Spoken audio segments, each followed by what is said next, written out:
Hello, everyone, and welcome back to the Tickets Towards Success podcast, where we dive deep into personal growth, health, fitness, finance, and the mindset needed to thrive in all areas of life. I'm your host, Tucker Nanakoven, and thank you so much for tuning in to this episode today.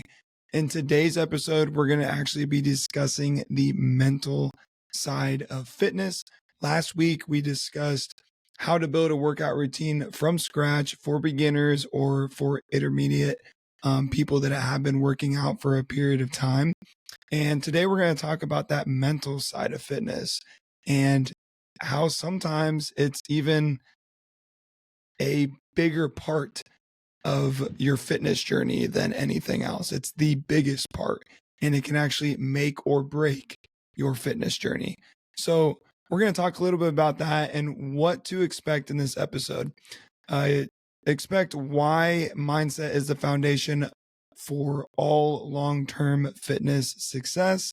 We're going to talk about some common mental challenges people face on their fitness journey. And then we're also going to discuss some strategies to build resilience in your mindset and then also overcome setbacks. And I'm going to talk a little bit about how I've personally navigated through some mental barriers and how I've been able to strengthen my mindset as well. And we'll discuss throughout the episode just some tools and some tips that you can take away and hopefully apply to your own life. And hopefully they can help you in your mental journey when it comes to fitness and in life. And just as a quick reminder, if you do enjoy today's episode, please leave a comment, please subscribe, please give us a like. Let me know what you think about the episode down in the comments. Let me know what you'd like to hear about or some topics that you'd like me to discuss in the future. That would be much appreciated. My goal is to reach as many people as possible here in 2025. So I would greatly, greatly appreciate you sharing this with someone that could possibly benefit from these conversations that I have and from the insights that I do share. So with that being said, let's jump into today's episode.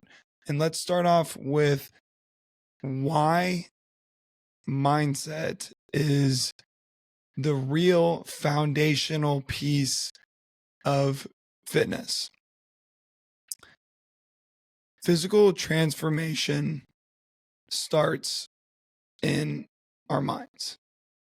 Your thoughts become habits, and bad thoughts lead to bad habits, and good thoughts lead to good habits.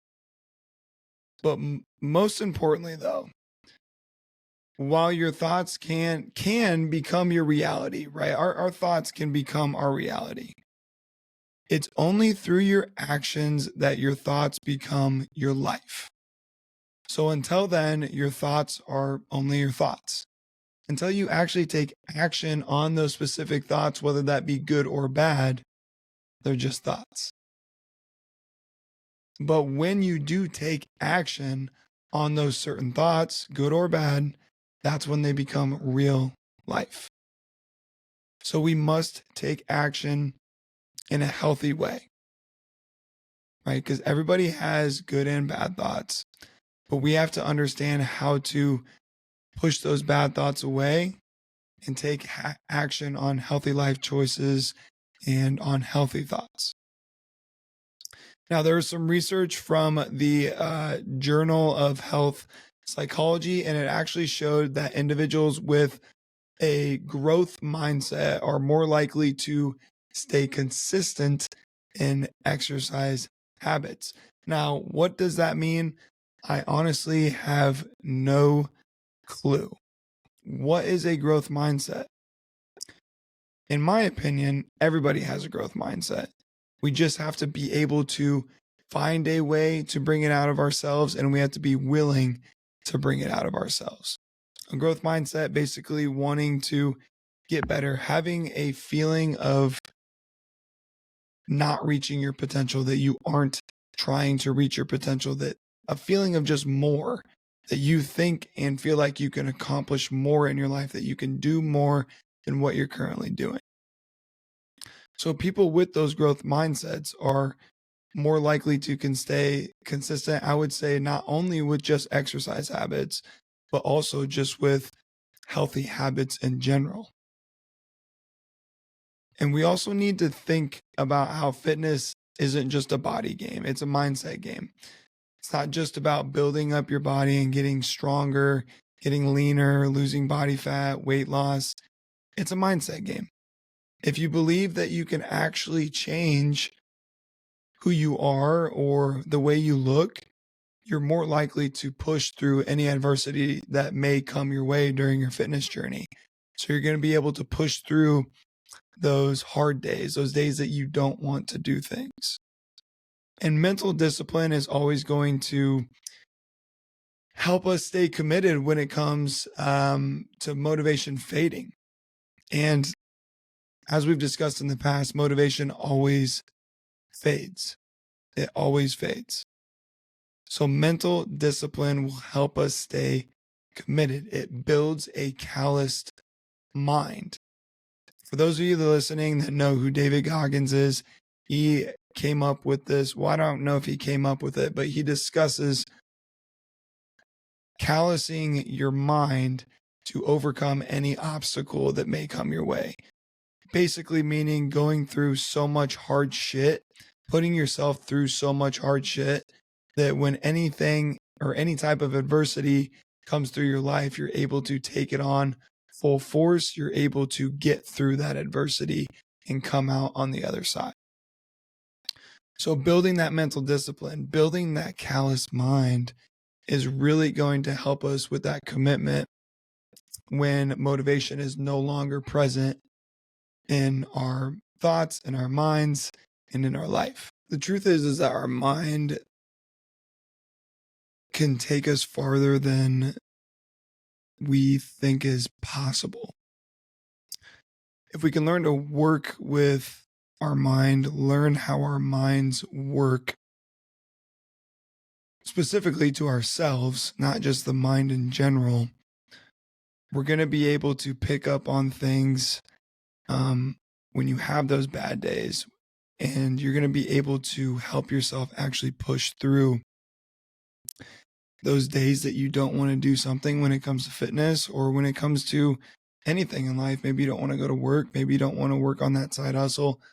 I don't know, but our minds are able to take us farther as long as we can fill them with good thoughts, and we can fill them and we don't listen to them all the time. As long as we're taking action instead of listening to whatever thoughts are going through our head.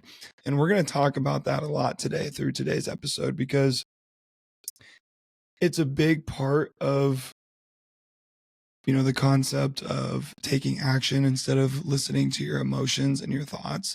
And I'm actually reading a book right now that I just went through this entire chapter on mindset, basically. And there's a lot of good stuff that I'm going to throw into this episode. But just realize and come to that realization that our minds are so powerful. So if we can learn to work with them, if we can learn to understand them, it's going to take us a lot farther in our fitness journeys, and it's going to take us a lot farther in our personal lives. There's a few common mental blocks that can really sabotage or destroy fitness goals. And the first one of those is just being perfectionism, feeling like, we have to do everything perfect. And if we don't do it perfect, then we just don't do it. The truth is that no one is perfect. No one ever will be perfect. All the people that are successful in the entire world are not perfect. They didn't get to where they are by being perfect. They got to where they are by not being perfect, by failing, because failing leads to growth. And if you're being perfect, that means that you're stagnant. That means that you're comfortable. Because when we're comfortable, we're perfect at whatever we're doing. Well, we're not perfect, but we're good at it. And we like to stay in that area because we don't want to venture out and not be good at something. We don't want to fail. And that's where my personal belief was society in general. I believe people are taught that failing is a bad thing. You know, we're taught in school that when you fail a test, that's bad. You get a bad grade, you don't pass the class, maybe you don't graduate. I don't believe in that. Because then when you get to the real world, you fail all the time. And when we were taught in school was that failing was bad, that we get in trouble. And it really screws with our minds and our mental. And the same goes for fitness. We're going to fail in fitness. A lot. A lot of things aren't going to work. It's all about trial and error. It's about finding what works best for you. And all that failure is going to lead to a lot of growth. And it's going to benefit you not only in fitness, but in your personal life as well. The second common mental block is all or nothing thinking. And that could be skipping a workout and letting it spiral into a bad week. I am notorious for this, not necessarily skipping a workout, but maybe missing one because I didn't make time. I was trying to find time. And sometimes when you're trying to find time, you run out of time. I'm notorious for this because I get in my head way too much if I miss a workout. And it ends up spiraling into that bad week. But something that truly changed my life, and we talked about this in the last episode, is consistently good instead of occasionally great. So just having that in the back of mind, that all you have to do is be consistently good. Hey, I'm going to show up to this workout. It probably won't be my best effort just because of the way I'm feeling today, but we're going to get it done. And more than likely, once I get into that workout, I'm going to start feeling good. So consistently good instead of occasionally great. And having a tunnel vision focus. You're focused on your core values, you're focused on your purpose, and you're focused on your goals. If you can really hone in that focus, you're not going to skip a workout, and then therefore it's not going to lead into a spiral of a bad week. So remain focused on those core values, that purpose, and your goals. The third common mental block is negative self-talk. This is a tough one to manage because a lot of people do it. I bet everybody does it. And I've done this in the past. I still do sometimes because sometimes those thoughts just get in our head and they're never going away. So we just have to learn to get used to them and learn how to deal with them in a proper way. Basically just consistently telling yourself you aren't enough or that you can't change and not believing in yourself. Really good quote from the book that I'm reading. It's called Unfuck Yourself. It's by Gary Bishop. One of the best books I've ever read to date. I've read about 25 books in the past 2 years. Or 2.5 years, I guess. And it's truly one of the best reads I've ever read. Every chapter is very engaging. It's so good. I'm going to do a full depth, maybe even episode on the book. I'm thinking about doing that. I'm definitely going to talk about it in the Q2 update. But the quote that he has in there is, I am not my thoughts. I am what I do. So when you're having this negative self-talk, saying to yourself in your mind, I'm not enough. I don't believe in myself. Use the 3-2-1 method. Count down 3, 2, 1, and then immediately take action on whatever it is that you may be avoiding, or just if you're having those negative thoughts, go do something. Go for a walk. Do something that makes you happy, or just get out of wherever you are. So use that 3-2-1 method and take action. I am not my thoughts. I am what I do. If I'm having bad thoughts, but I take action and I do something positive, if I go for a run, if I go to the gym, if I go for a walk, if I eat a healthy meal, that is who I am. My thoughts do not define who I am as a person and who I am trying to be and who I want to be. The next one is comparison. So we're looking at others, we're feeling like we are too far behind. Comparison is the thief of joy.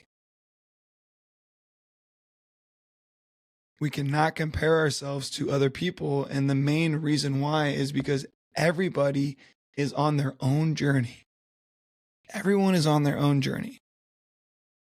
And to be honest with you, nobody gives a fuck about what you're doing. Nobody cares because they're too focused on their shit and their problems. So stop comparing yourself to others. Stop worrying about their lives. Be one of those people that does not care what they're doing. Focus on what you truly want to do, who you truly want to be, because you're on your own journey. Of course, there's going to be people around you that you want to support and you want to be there for them on their own journeys as well. And that's totally fine. I'm talking about the people that are in the same niche as you, in the same space as you, and they have all these followers. I'll just give it for content, right? For me, I've had this issue in the past where you look at someone that's in that same niche or same space and they have so many more followers than me. They're getting all these deals. They're working with these companies. And you just have that. I've had that feeling of just being behind. Like I'm not doing enough and just comparing myself to them. And we just can't do that. We're on our own journey. God has laid this out for us. So understand that you will get where you're supposed to be in due time. Keep working hard. Keep focusing on what you need to focus on. Keep doing the right thing. Keep being a good person. And it's not going to be easy every single day, but be consistently good instead of occasionally great. So don't compare yourself to others. Just be better every single day, 1% better every single day. The last one is just overwhelming, being overwhelmed. Feeling like you don't know where to start and you don't know how to stay on track. There's a really good quote from David Goggins in his book, Can't Hurt Me. He says, "You are in danger of living a life so comfortable and soft that you will die without ever realizing your true potential."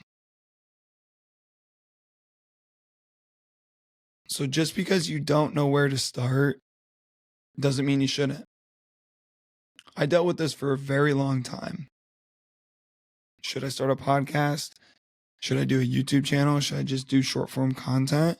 Should I try and start an online business? Should I do Amazon affiliate marketing? Should I do this? Should I do that? Should I focus on my career and not do a side hustle? Blah, blah, blah, blah, blah, blah, blah, blah, blah. You just have to start. Because if you don't start, you're never going to figure out what the outcome can be. And if you don't start, you're never going to know if you truly want to actually do that. And say you don't, big deal. If you figure out that you don't want to do that, boom, on to the next thing. Start the next thing. You will find something along your journey. But David is so right in that quote because so many people die without realizing their true potential. And that's something that I am so terrified of. I think about it every single day. We're not guaranteed every day. We don't know when our last day is going to be. And I'm so terrified of not finding my true potential. So we have to just start. Just start and put yourself, 1 foot through the door, throw yourself into the storm. Why not? You can do it. You'll be just fine. There's going to be a lot of learning curves, but you will be just fine. And the biggest key to this all of these common mental blocks is having awareness. Most people aren't aware. Most people aren't aware about their health. Most people aren't aware about what they're putting into their bodies. Most people aren't aware that they're not getting enough steps. Most people aren't aware that they're not getting enough sunlight. Most people aren't aware that they're not doing correct fitness routines, or they're not doing what works for their bodies. They're not aware about tons of different things. So awareness is key. And if you're listening to this episode, there's a 99% chance that you are aware that maybe you A, need to change something, or B, are just looking for more knowledge about said topic. So be proud and be happy that you have the courage to have honest and hard conversations with yourself, because millions of people don't do that. If you are someone that is having hard and honest conversations with yourself, then I have the utmost respect for you, because you have that awareness, you're willing to have that courage to have those conversations, and you're willing to change, and all you need is to believe in yourself that you can do it. So kudos to you if you have that awareness, because that is the number one thing, and it's so important to come to that realization. Now, how do we build a resilient fitness mindset? We have to start small. The only way to stay consistent is to start small. Momentum is more important than intensity at first. I'm going to give you a quick example. I have a friend. He's one of my best friends. I've been working kind of side by side with him. He called me up one day. He told me about my content, that he really likes seeing that and it makes him want to do better. And he just had a few questions about some fitness stuff, and then also just his nutrition. And we kind of talked about all that. And then I sent him on his way. He just called me a few days ago, and he asked me, he said, Tucker, how do you stay disciplined and find all this time to do everything that you're doing? How can I stay disciplined at this? Because, this is important to me, and I want to be better, and I want to, his goal is to lose a little bit of weight and just gain some more muscle and just feel better overall. How do I do that? And I told him, number one, you're going to have to make some sacrifices, and that's just the truth of it. Where are you spending your time? What are you spending your time on? Who are you spending your time with? And you have to make time instead of find time. Maybe that calls for getting up earlier. Maybe that calls for staying up later. Maybe instead of sleeping till 10 a.m. on Saturday, you have to get up at 5 a.m. Maybe you have to get up at 7 a.m. on the weekends instead of 9 a.m. There's going to be some sacrifices that have to be made. I'm not saying everything has to go, but that's usually what it takes. Right? And he understood that, and that's great. But what I recommended to him for a structure was very, very simple. He said, I'm doing 2 jogs a week, and I'm doing 50 push-ups a week. I said, okay, this is what I want you to do. I want you to do your 2 jogs per week. Pick whatever days you want to do those. Do 2 jogs, do 2 20-minute jogs, do 2 30-minute jogs, whatever you're comfortable at. I didn't ask, what he's kind of running right now. But I said, keep doing those 2 jogs per week. And then I said, and then do 25 push-ups per day. And that's it. I said, do that for now. I said, this is not going to necessarily help you lose the weight that you probably want to. It's not going to build you a ton of muscle right away. But what it's going to do is it's going to create momentum. If he can consistently do that over a 2 to 3 month period, he's going to change his mindset. He's going to have a mind shift. Oh my gosh. A mindset shift. Holy shit. I'm sorry, guys. It is late on a Saturday night. I'm dog tired. But just I'll get this in. I'm sorry. Okay. He's going to have a mindset shift that his brain is telling him this is what we do now. And his body's going to crave it. He's just going to start doing it. It's going to be like second nature. So once we build that consistency and we build that momentum, we can start implementing. Maybe he wants to throw in another jog per week. Maybe he wants to up those push-ups to 50 push-ups per day. Maybe he wants to throw in a couple strength training sessions, or maybe one strength training session. Maybe he wants to implement some of that. But just building that consistency, and those first 2 to 3 months, if he's doing that, are such small wins that it's going to compound over time. So that is what I'd recommended to him. I am curious to know what he is going to do with that and how that'll work out for him.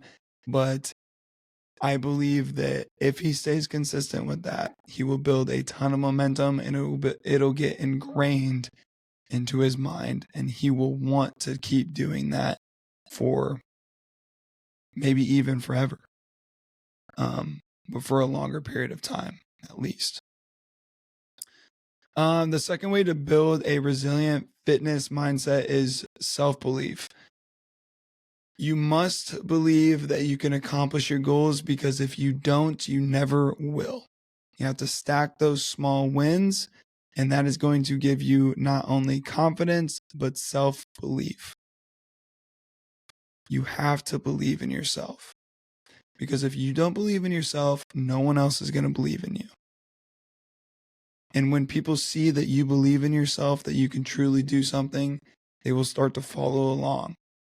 They will start to say, hey, well, what's this guy doing? Why is he saying all this when he doesn't have a following, when he doesn't have, when he hasn't made it, he's not making a lot of money, whatever it is. Why is he saying this? Oh, it must be because he believes in himself. He has self-belief. It's very powerful. The third way is to visualize success. It could be like mental rehearsal. I like to say that vision leads to purpose, and purpose leads to action. If you can visualize yourself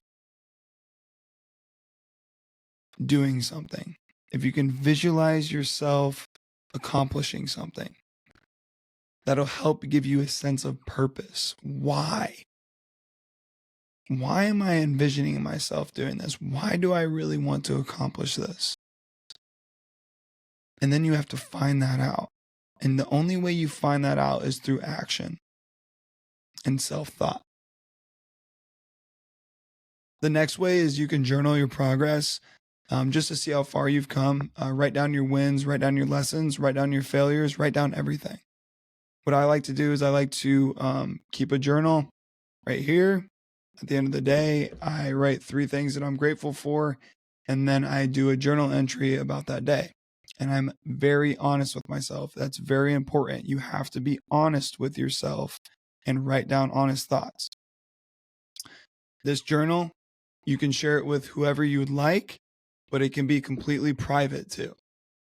So be honest with yourself and write down exactly how you're feeling, exactly how your day went, exactly what your thoughts were, exactly if you failed, if you succeeded.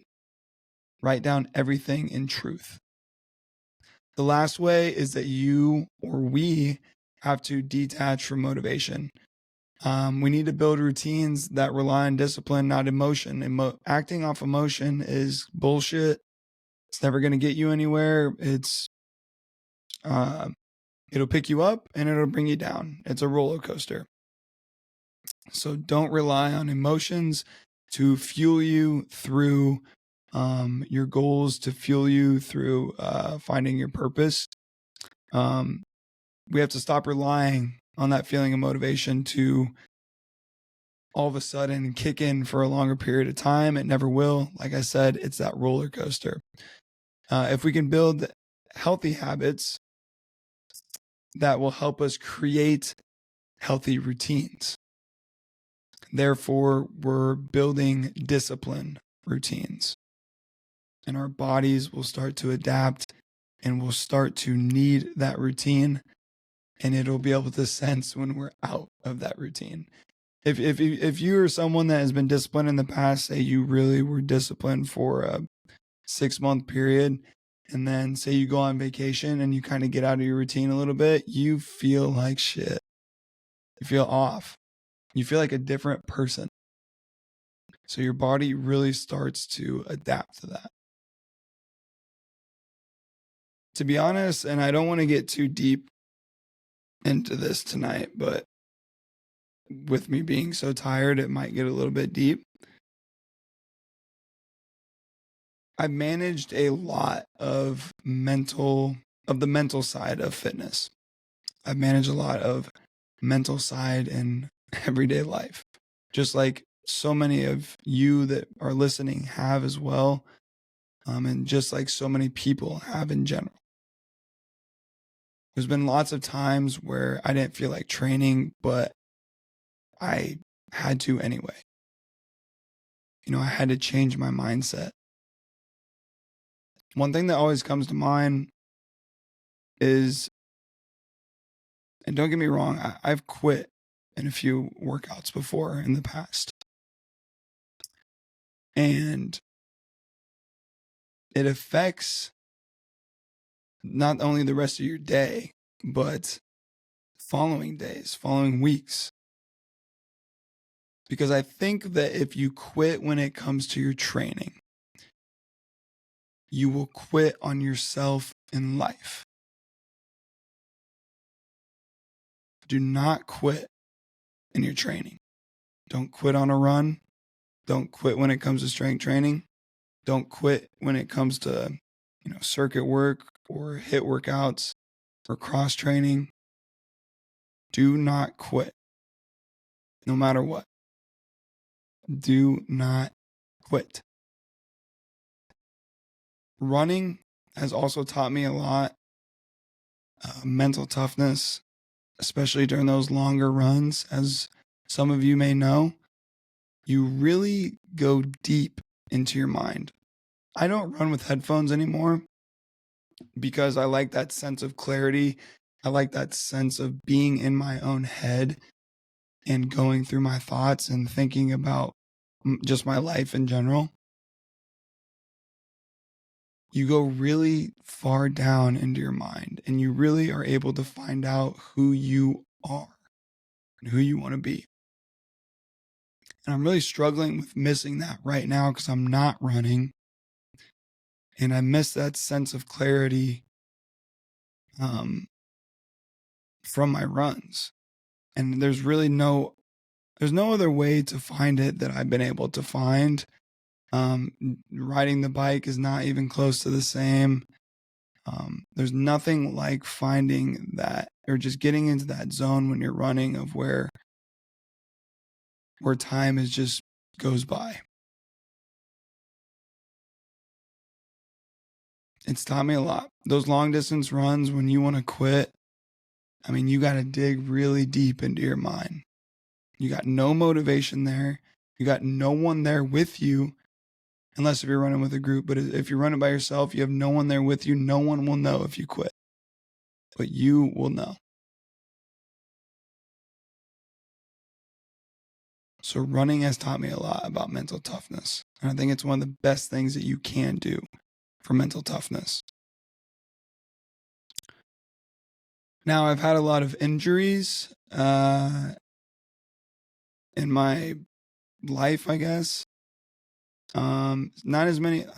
Injuries are setbacks, but besides injuries, not a lot of setbacks. But it has challenged my self-belief because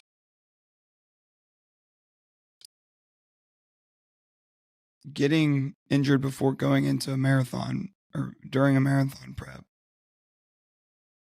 you get ready for the prep, and then you go into the prep, you do the first month, and you're trying to go after this huge goal that you set. I've never ran a marathon before, so it's something that I really want to cross off that list that I really want to do. And getting injured, a lot of thoughts went through my mind of, can I do this? Is this something that will ever happen for me? We truly never know. But those thoughts always come back. But you have to find a way to overcome those. What I did is I had to learn how to adapt. I had to learn how to push through that. This is God's plan. God didn't want me to run that marathon in June, but I got another marathon on my board up there, and maybe that's the one that He wants me to run for some specific reason. And you have to believe that. You have to believe that there is a reason why you're having these injuries, why you're having these setbacks. And for me, if you're religious or if you have your faith, you could probably relate, what is God trying to teach me through this? I've made a lot of mistakes going through this injury, just because it's been hard on me. I made a lot of mistakes in my relationship. I've made a lot of mistakes in my fitness. I made a lot of mistakes with my family, with my friends. I've made a lot of mistakes with my mental health in general, myself. So what is God trying to teach me through all this? And that's really what I have to think about and how I have to see this whole situation. I'm not saying that injuries are a good thing either. I don't want anyone to ever be injured because it's brutal. It deteriorates your mind. It deteriorates your belief. It deteriorates just everything around you. But when they do happen, because when you're competing at this kind of level, injuries do happen. So when they do, you have to be able to adapt and get through that in a healthy way. You have to learn to pivot. You have to learn to accept new challenges when you're being faced with them. Because if you can accept to learn this new challenge, you're going to be able to accept challenges outside of that injury in your everyday life or other challenges that will come up in your fitness journey.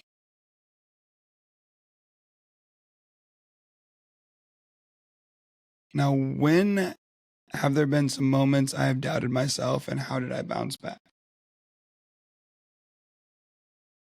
I have one bullet point underneath this, and it says, too many to count.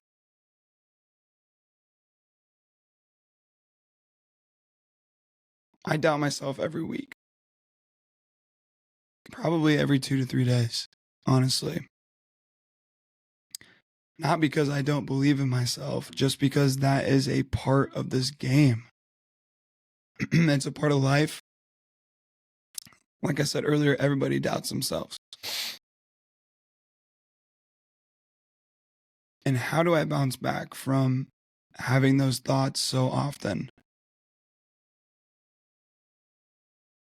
I just do the shit that I need to do anyways. I just do it. Whether that means staying up for an extra hour and getting 5 hours of sleep instead of 6.5. Whether that means eating dinner at 9:30 p.m., not wanting to go to the gym, but having to go anyways. There's been so many times that I pulled up to my gym and just wasn't feeling it, man. Was not feeling it. Didn't want to sit on the bike, the stationary bike, for 60 minutes in a zone 2, sweat my ass off. The seat isn't cushioned worth a shit. I'm having to go through that now since I'm not running. There's been times where I don't want to train till failure, but I have to. Because this is the game that I chose to play. And the only way to accomplish anything is to do it when we don't want to do it. Because you can't be consistent if you only do it when you want to. So to everyone that listens to this, you are not alone if you doubt yourself.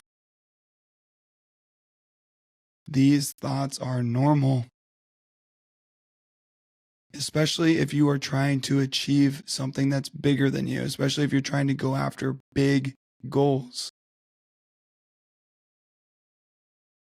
You will doubt yourself because you haven't done it yet. You haven't done it yet, but you will do it someday. When you doubt yourself, keep believing in yourself. I have 3 key takeaways from today's episode. The first one is you are not your thoughts, you are what you do. Don't listen to your thoughts. There's always going to be days where you have negative thoughts. It's going to be days where you have positive thoughts. When you have those negative thoughts, use the 3-2-1 method and take action immediately on something that you need to do. Your thoughts do not define who you are, your actions do. And you have to believe that. Self-belief is number 2. Self-belief is so powerful. Like I said, if you don't believe in yourself, no one else is going to believe in you. And people can sense that. Number 3, consistent work wins always. If you can find a way to structure your life with consistency, if you can find a way to consistently work out, if you can find a way to consistently eat healthy, if you can find a way to consistently work on your side business, work on your side hustle, you will win. Now, timetables will differ depending on how much work you're really trying to put in, how many hours you're willing to put in, or that you're able to put into that. But consistent work will always win. Keep learning, keep growing, keep switching things up, and keep trying to be the best that you can be with consistent work, and you will win. Our minds are an extremely powerful tool. It can be a blessing and a curse, honestly. But at the end of the day, if we are able to control our actions, if we're able to control our focus when it comes to core values, purpose, and goals, we will be able to go farther than we ever thought we possibly could. We'll be able to learn more about ourselves, to learn more about how our minds work. And if you are someone that is struggling with being consistent, if you're struggling with discipline, understand that you can overrule how you feel. You can overrule what your mind is telling you by doing it through action. Your mind will tell you that you can't run 10 miles. Go run 10 miles. Then your mind will say, I guess I was wrong. I guess we can run 10 miles. And you won't ever fucking doubt yourself again if you can run those 10 miles. Do what needs to be done so you can continue to move forward and proceed to accomplishing the ultimate goal that you have set. And that's what it takes. Thank you, everyone, for tuning in to this episode today. I appreciate you all so much. The people that continuously come back and listen to this podcast. You have no idea how much I truly appreciate you. You're one of the real ones. And I will see you all in the next episode. I'm a creature with no skeleton inside.